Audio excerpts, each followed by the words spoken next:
Guys, এখন বাজে দুপুর ৩টা।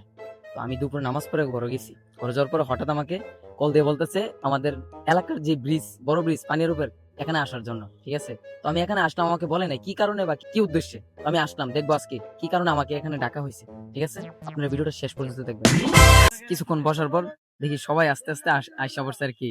এই যে চাস্তো ভাই সাকিব আইসা পড়ছে, এদিকে নিয়ামত আইসা পড়ছে। আমরা ব্রিজে দাঁড়ানো অবস্থায় হঠাৎ একটা গাড়ির ফুল দিয়ে সাজায় নিয়ে আসছে আমাদের সামনে। আমি তো ভাবছি প্রথমে যে বিয়ার শাদীর মধ্যে যাবো, পরে শুনতে পারি যে না, এটি হচ্ছে মূল কারণ। এই গাড়িটার আজকে কিনা হয়েছে, তাই এটার ফুল দিয়ে সাজাই এবং এলাকার সকলকে নিয়ে কেক কাটা হইব। তো আমরা এখন অপেক্ষা করতেছি, আরো কিছু লোক আসবো। ব্রিজে অপেক্ষা করার পর আমাদের যে ফ্রেন্ড গুলো আসবে, ওরা বলতেছে ওরা নাকি আসতে পারবে না, ওরা কোনো একটা মাঠে খেলতেছে। তো আমরা বললাম যে কোন মাঠে, বলতেছে জাদিসের মাঠে। তো আমরা বললাম ঠিক আছে, জাদিসের মাঠে থাকো, স্কুলের মাঠে আমরা আসতেছি। আমাদের সাথে বাইক কম ছিল এবং লোক বেশি ছিল, তাই আরেকটা অটো নিয়ে বাকি লোকগুলোকে আসতে বলেছি। বাইকটা নিয়ে জাদিসের সরকারি প্রাথমিক বিদ্যালয়ে ঢুকতেই মাঠের ভিতরে রাউন্ড দেওয়া শুরু করছে। আসলে বাইক হচ্ছে ছেলেদের আবেগ, এটা বলে বোঝানো যায় না। কিছু ছেলে কিন্তু নারীতে না, গাড়িতেও আসক্ত থাকে। স্কুলের মাঠে আমরা রাউন্ড শেষে এখন কেক কাটার পালা।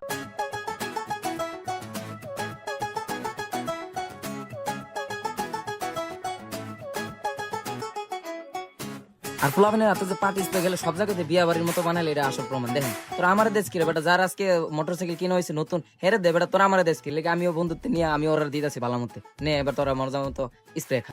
এবং গাইস, আজকের ভিডিওটা 1 মিলিয়ন হিট করতে চাই এবং বুঝিয়ে দেন যে বাইক ছেলেদের কতটা ইম্পর্টেন্ট।